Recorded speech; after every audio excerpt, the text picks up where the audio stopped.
প্রাণীর প্রতি অগাধ ভালোবাসা থেকে বিড়াল, কুকুর, পাখি সহ নানা ধরনের প্রাণী পোষে মানুষ। এদের যত্নে প্রচুর অর্থ ব্যয় করতেও কার্পণ্য করেন না অনেকে। আর তাই সাউথ আফ্রিকার কেপ টাউনে পোষা প্রাণীর দেখাশোনা ও সুস্থতার জন্য রয়েছে বিলাসবহুল হোটেল ও ডে কেয়ার সেন্টার।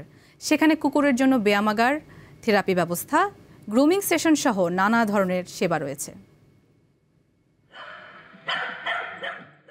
পোষা প্রাণীরা যেন পরিবারেরই সদস্য, তাই এদের পরিচর্যার জন্য ডে কেয়ার সহ আবাসিক হোটেলও রয়েছে বিশ্বের নানা দেশে। তেমনই সাউথ আফ্রিকার বড় শহর কেপটাউনের Fritz dog hotel and day care হলো কুকুরদের জন্য বিলাসবহুল এক হোটেল। প্রাণীর যত্ন নেয়ার কথা মাথায় রেখেই এটির যাত্রা শুরু। এখানে রাজকীয় ব্যবস্থা রয়েছে কুকুরদের জন্য, পুষ্টিকর খাবার, খেলাধুলার পাশাপাশি রয়েছে গ্রুমিং সেশন। এছাড়া হাইড্রোথেরাপি, এমনকি রেইকি বা এনার্জি হিলিং এর মতো সুবিধাও রয়েছে এখানে। আমাদের এখানে কুকুরের জন্য হোটেল, ডে কেয়ার সহ খেলাধুলার ব্যবস্থা আছে। এছাড়া আমরা তাদের মানসিকভাবে সুস্থ রাখার জন্য নানা রকমের থেরাপি দিয়ে থাকি।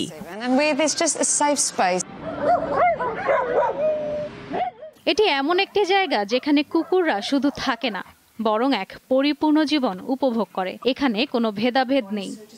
দামি বা রাস্তার কুকুর সবগুলোই এখানে একসঙ্গে খেলাধুলা করে, বিশ্রাম নেয় আর ভালোবাসা পায়। অনেকে ভাবে এটি ধনী ও বিখ্যাতদের জন্য, কিন্তু এমনটি নয়। এখানে সব ধরনের কুকুরের সেবা দিয়ে থাকি আমরা। আমাদের লক্ষ্য এই প্রাণীগুলো যেন একটি সুস্থ জীবন পায়। গত 10 বছরে 3,70,000 কুকুর এখান থেকে সেবা নিয়েছে। ইশরাত সুমা, দীপ্ত বার্তা কক্ষ।